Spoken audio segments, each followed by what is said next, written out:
খুন করে বস্তায় ভরে মৃতদেহগুলি ফেলে দিতেন। নিজের স্ত্রীকেও ছাড়েননি। 42 মহিলার হত্যায় ধৃত ভ্যাম্পায়ার।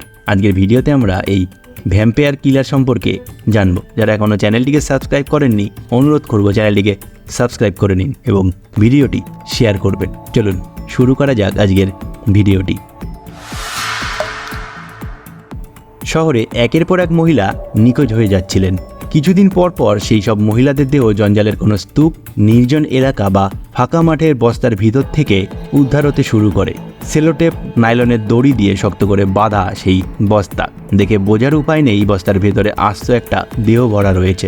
শহর থেকে মহিলার রহস্যজনকভাবে গায়েব হয়ে যাওয়া পুলিশেরও ঘুম উড়ে গিয়েছিল, কিন্তু কিছুতেই খুনির নাগাল পাচ্ছিল না পুলিশ। একের পর এক মহিলার দেহ উদ্ধারে খুনিকে ধরতে বেশ কয়েকটি দল নামিয়েছিল পুলিশ।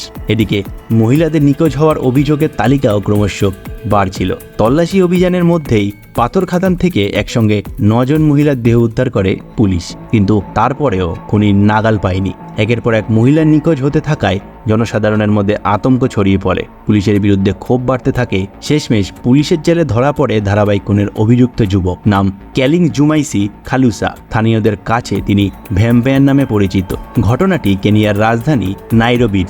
2022 সাল থেকে তিনি এই কাজ করেছেন। গত 2 বছরে 42 জন মহিলাকে খুন করেছে অভিযুক্ত। শুধু তাই নয়, নিজের স্ত্রীকেও তিনি ছাড়েননি। পুলিশ জানিয়েছে জেরায় খুনের কথা স্বীকার করেছেন অভিযুক্ত। কীভাবে খুন করতেন এই ভ্যাম্পায়ার?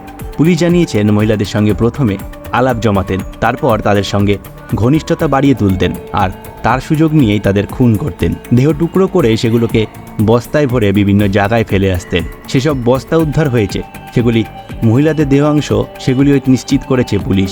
একজন মহিলা ছাড়া কারোরই পুরো দেহ মেলেনি। কলিংসের বাড়ি থেকে প্রচুর বস্তা, নাইলনের দড়ি এবং সেলোটেপ, মাংস, হাড়ের টুকরো, বহু যন্ত্রাদি পাওয়া গেছে, যেগুলি দিয়ে তিনি এই অপারেশনগুলি চালাতেন। জেরায় কলিংস স্বীকার করেছেন মহিলাদের খুনের পর তাদের দেহ টুকরো করে বস্তায় ভরে ফেলে দিয়ে আসতেন, কিন্তু কী কারণে তাদের খুন করা হয়েছে সেই কারণটি এখনও জানায়নি কলিংস।